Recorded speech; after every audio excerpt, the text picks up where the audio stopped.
Hello. હવે ગબ્બરસિંહ તેનો usual સવાલ પૂછે કે હોલી કબ હૈ, તો કહેજો કે 13 માર્ચ ગુરુવારે છે.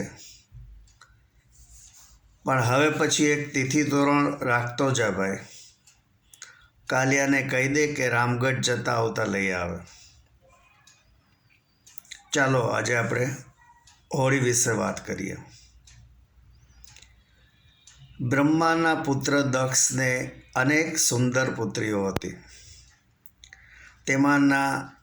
તેમાંની ઘણી ઋષિ પત્નીઓ હતી. દક્ષની એક પુત્રી સતી તો મહાદેવના પહેલા પત્ની હતા. દક્ષની બે પુત્રીઓ દિતિ અને અદિતિ મારીચના પુત્ર કશ્યપ મુનિની પત્નીઓ હતી. અદિતિના પુત્રો દેવો હતા અને દિતિના પુત્રો અસુરો હતા. એમાંનો કશ્યપ મુનિ અને દિતિનો એક પુત્ર હતો હિરણ્ય કશ્યપ, જે ખૂબ જ શક્તિશાળી હતો અને પોતાને ભગવાન જ ગણાવતો હતો. પરંતુ તેનો પુત્ર પ્રહલાદ તેને ભગવાન ગણતો જ ન હતો.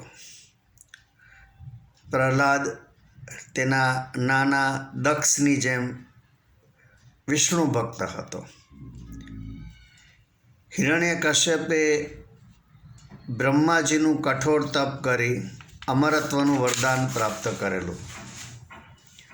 વરદાન પ્રમાણે તેનું મૃત્યુ કુદરતી કારણસર ન થાય. તેને કોઈ મનુષ્ય કે પ્રાણી મારી ન શકે. તેનું મૃત્યુ દિવસે અથવા રાત્રે ન થાય.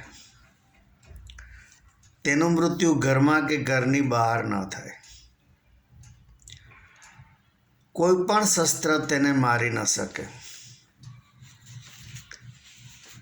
હિરણ્ય કશ્યપને પોતાના પુત્ર પ્રહલાદની વિષ્ણુ ભક્તિ જરા પણ પસંદ ન હતી. પરંતુ પ્રહલાદ વિષ્ણુ ભક્તિમાં ખૂબ જ અડગ હતો. આથી તેણે પોતાના જ પુત્રની હત્યા કરવાના અનેક પ્રયાસો કર્યા. પરંતુ ભગવાન વિષ્ણુની કૃપાથી પ્રહલાદને કશું કરી શક્યો નહીં. આખરે તેની બહેન હોલિકા, જેને અગ્નિ બાળી શકે તેમ ન હતો, તે પ્રહલાદને ખોળામાં લઈ અગ્નિની શિખાઓમાં વચ્ચે બેસી જાય છે. પરંતુ તેમાં પણ પ્રહલાદને ઊની આંચ આવતી નથી. આખરે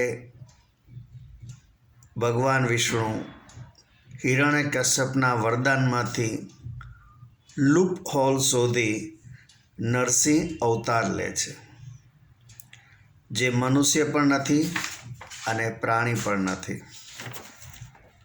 સંધ્યાકાળનો સમય એટલે દિવસ પૂરો થઈ ગયો હોય અને રાત્રિ પણ શરૂ થઈ ન હોય. ઘરનો ઉંબરો એટલે કે ઘરમાં પણ નહીં અને ઘરની બહાર પણ નહીં. કોઈ પણ શસ્ત્ર વગર એટલે કે માત્ર પોતાના નખ વડે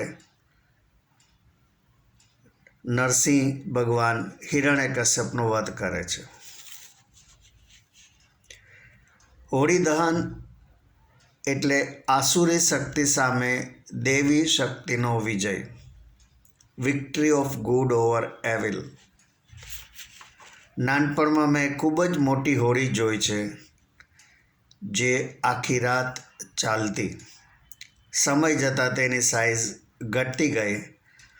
હવેની હોળી અડધાથી પોણા કલાકમાં રાખ થઈ જાય છે.